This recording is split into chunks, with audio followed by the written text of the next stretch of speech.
सुशांत सिंह राजपूत के मौत को जितने हल्के में देखा जा रहा था, शायद ये मामला उससे कहीं गंभीर है।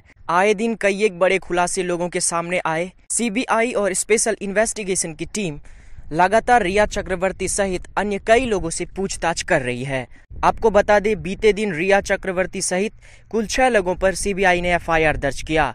उनसे पूछताछ भी की जाएगी। हालांकि गुरुवार शाम तक एक बड़ी खबर जो सबके सामने आई वो ये कि रिया चक्रवर्ती की आमदनी बीते कुछ वर्षों में 10 से 15 लाख रुपए रही है। हालांकि ये आमदनी के बारे में मैं इसलिए बता रहा हूँ क्योंकि 10 से 15 लाख सैलरी होने के बावजूद रिया चक्रवर्ती को मुंबई में 2 फ्लैट्स हैं जिसकी कीमत करोड़ों में बताई जा रही है। यहाँ पर गौर करने वाली बात यह है, जिसकी आमदनी लाखों में है, करोड़ों के फ्लैट्स कैसे खरीद सकता है। सुशांत सिंह राजपूत केस में बड़ी जानकारी सामने आ रही है, जिसमें रिया चक्रवर्ती के तरफ से खरीदे गए फ्लैट के बारे में पता चला है। इस फ्लैट्स की कीमत 76 लाख रुपए थी, जो रिया चक्रवर्ती के नाम पर दर्ज थी। रिया चक्रवर्ती ने 28 मई 2018 को ये फ्लैट खरीदा था, जो मुंबई के खाई ईस्ट में है। इसके रजिस्ट्री ड्यूटी के तौर पर 3.80 लाख रुपए भरे गए थे। यह फ्लैट 354 वर्ग फुट का है।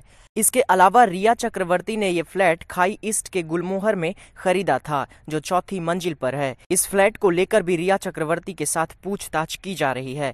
इससे पहले गुरुवार को सुशांत सिंह राजपूत केस के मामले में रिया समेत 6 लोगों पर सीबीआई ने केस दर्ज कर जांच शुरू कर दी थी। केस में रिया के अलावा उसके परिवार के लोग और सुशांत के बिजनेस मैनेजर का भी नाम है। यही नहीं, बिहार में सुशांत के पिता के सिंह की ओर से दर्ज कराए गए मामले के आधार पर ईडी यानी एनफोर्समेंट डायरेक्टोरेट भी रिया से पूछताछ करेगी, जिसमें सुशांत सिंह राजपूत के बैंक के खाते से निकाले गए पैसे का भी हिसाब किताब होगा।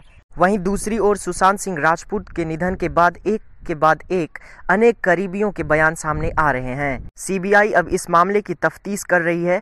वहीं अब सुशांत सिंह राजपूत के असिस्टेंट बॉय अंकित आचार्य, जिन्होंने 3 साल तक सुशांत के साथ काम किया था, उन्होंने भी मीडिया से खास बातचीत में सुशांत और रिया चक्रवर्ती को लेकर कई चौंकाने वाले खुलासे किए हैं। अंकित आचार्य के मुताबिक सुशांत सुसाइड नहीं कर सकते हैं और ये जानकर वो हैरत में है कि सुशांत ने अपने कमरे का दरवाजा बंद किया, जबकि 3 साल तक अंकित ने सुशांत के साथ काम किया, लेकिन वे कभी भी अपना रूम लॉक नहीं करके सोते थे। ऐसे में अंकित का यह सवाल उठ रहा है कि सुशांत का रूम कैसे लॉक हो गया। अंकित के मुताबिक अक्टूबर 2018 में सुशांत के अकाउंट में 30 करोड़ रुपए थे। जुलाई 2019 के आखिरी वीक में अंकित कुछ पर्सनल रीजन से छुट्टी पर गए थे। आने के बाद उन्हें काम पर वापस नहीं लिया गया। जब अंकित ने इसका कारण पता किया तो पता चला कि रिया ने सुशांत के पुराने स्टाफ को बदल दिया है, जिसकी वजह से उन्हें भी काम से निकालना पड़ा। अंकित के मुताबिक रिया सुशांत की जिंदगी में आई तब से वो परेशान रहते थे। अब इस केस के सीबीआई के पास जाने से वो खुश हैं। अब उन्हें विश्वास है कि कातिल पकड़ा जाएगा। उन्होंने अपने इस इंटरव्यू में बताया कि सुशांत हीरो से पहले अच्छा इंसान भी थे। कभी कभी वो खुद रोटी बनाते थे। 3 साल हमने साथ में काम किया है। वह सिर्फ जिम के समय प्रोटीन से कैल्शियम की दवा लेते थे। हमारे सामने उन्होंने कभी डिप्रेशन की दवा नहीं ली थी। जब मैं अक्टूबर में सुशांत से मिला तो वो डिप्रेशन में थे।